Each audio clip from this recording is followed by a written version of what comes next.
तो बिटिआर सुक्ति जाबाय शान्ति सुक्ति होनबाय थादों क'क्राझारखौ पिसिटि होननानै डिक्लेयार खालामलायबाय बिसोर दा बोरो एथ' इन'सेन्ट मानसिया दाय गैयै गथ'आ बिदि गावथार जानांगौबा गाबोनथ' होनबा आंनि फंबायफ्राबो बा आंनि बिदाफ्राबो बा आंनो गोमालाबायनो हागौ गाबोन जुदि जोंनि मानसिफ्राथ' एसे एनैखौथ' लोंखायो नङा होमबा आरो फिसा फिसौ खामानिखौथ' जों गैजा रोङै मानसिफ्रालाय बे एथ' बेकवार्ड जायगायाव थानानै जोंनाव जेबो अनसुंथायानो गैखायाबा माबा मोनसे खामायनो हानाय राहायानो गैयाबा एसे एनैखौथ' जों मावनानै जाखागोन नङा होमबा गाज्रि हक मोजां हक बिफां दाननानैबाबो जों फाननानै जानो हागौ दा बेफोरनि खेथ्रआवदि नों सोरखौबा उमुख होननानै दाय फान्दायनानै सिलाय जुदि नोंनि आखायाव गारलाबायनानै होनानै गावथार जानायाथ' बेथ' मोजां बाथ्रा नङा जोंथ' बेखौ बिराद साननांगौ बाथ्रा दं आरो खोथाखौ नायोबानो सासे फन्द्र' दिननि सासे गथ'सा दं बेहा बेखौ सानोना सानाखै सासे फन्द्र' दिन गथ'सा गोनाङा बे एक्सट्रिमिस्टआव थांफेरदों नामा गावनि गथ' गोरलैखौ गारनानै सोरबा थांफेरदों नामा बेहा अननाय गैया नामा आरो गामिनानो नोंसोर बेखौ नुबाय थाखानाय नङा होमबा दैलिग नुलायलायखायो नोंसोर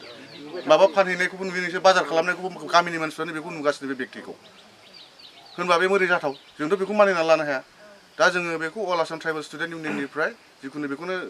दायथ' लाबाय जोङो जोंनि दायथ'आथ' बेनोसै जोंथ' थाखा फैसाबो गैखाया जाहैबाय जोंनाव जोंबो खुनुरुखुम थांनानै दङ जिखुनु जों जेसेबां हायो आयेननि बेबस्थाखौ जों ट्राइ खालामगोन नेशनेल हिउमेन राइट्स कमिसन दङ बेहाय जोंनि भारतारि संबिधानावनो दंखायो बे नेशनेल हिउमेन राइट्स कमिसना जों हिउमेन राइट्स भायलेसनाव जेब्ला जायो होनबा बेखौ बिसोर तदन्त खालामो नियाय बिसार होयो बिसोर दा नंखायनो जोङो दिनैनो थांनानै सेन्ट्रेल कमिटिया नेशनेल हिउमेन राइट्स कमिसनाव मोनसे जोङो एप्लिकेसन हरगोन मेम'रेन्डाम नङा जों एप्लिकेसनखौ हरगोन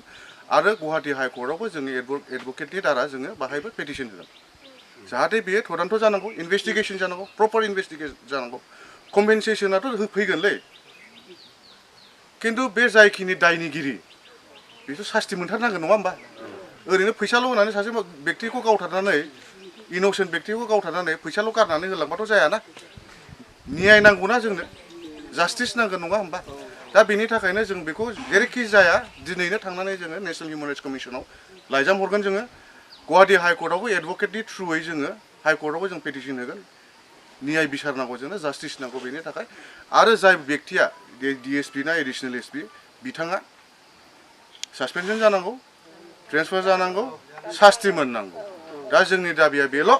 दा एसेखौनो होननानै खिन्थु आङो गोसोनिफ्राय नोंसोरखौ मा होनबावनो खुलुमबाय मानो होनबा जोंनाबो न'खराव मानसि गावथार जानाय दङ बिफाया जों उन्दैबाबो जोंनाबो बिदिनो गावथार जादों गोदो दा आं मिथिगौ नोंसिनि दुखुखौ आरो गथ'आथ' मोरै देरगोन बेखौ जों जिखुनु खेल लाबाय थागोन लासैनो চাওক আজি আমি অল আসাম ট্ৰাইবেল ষ্টুডেণ্টছ ইউনিয়নৰ ফালৰ পৰা যোৱা 16 তাৰিখে যিটো কোকৰাঝাৰত এটা নিসংগ কাণ্ড সংঘটিত হৈছিলে এই কাণ্ডৰ আমি এটা খবৰ ল'ব আহিছোঁ ইয়াতে আমাৰ গাঁওবাসীৰ লগত আজি আলোচনা কৰিছোঁ তেওঁলোকৰ পৰা বিভিন্ন ধৰণৰ আলোচনা কৰি আমি এটা অনুসন্ধান কৰিছোঁ সেই ঘটনাটো অত্যন্ত দুৰ্ভাগ্যজনক ঘটনা ইয়াত গাঁওবাসীৰ মতে সেইটো সম্পূৰ্ণ এটা ফেক এনকাউণ্টাৰ বুলি তেওঁলোকে দাবী কৰিছে গতিকে আমি অল আসাম ট্ৰাইবেল ষ্টুডেণ্টছ ইউনিয়নৰ ফালৰ পৰা BTC চৰকাৰ লগতে অসম চৰকাৰলৈ দাবী জনাইছোঁ যে এটা উচ্চ পৰ্যায়ৰ এটা তদন্ত হ'ব লাগে আৰু CBI ইনকুৱাৰীৰ কাৰণে আমি দাবী জনাইছোঁ লগতে যিহেতু তেওঁৰ 15 দিনীয়া এটা সন্তান আছে কিছু এটা জন্ম হৈছে তো সেই সন্তানটোৰ দায়িত্ব কোনে ল'ব এতিয়া গতিকে সেই সন্তানটোৰ দায়িত্ব ল'বৰ কাৰণে আমি অসম চৰকাৰক দাবী জনাইছোঁ লগতে সন্তানটোৰ ভৱিষ্যত যিটো সুৰক্ষাৰ কাৰণে চৰকাৰীভাৱে তেখেতৰ যি সহধৰ্মিনী আছিলে সেই সহধৰ্মিনীক সংস্থাপন দিবৰ কাৰণে দাবী জনাইছোঁ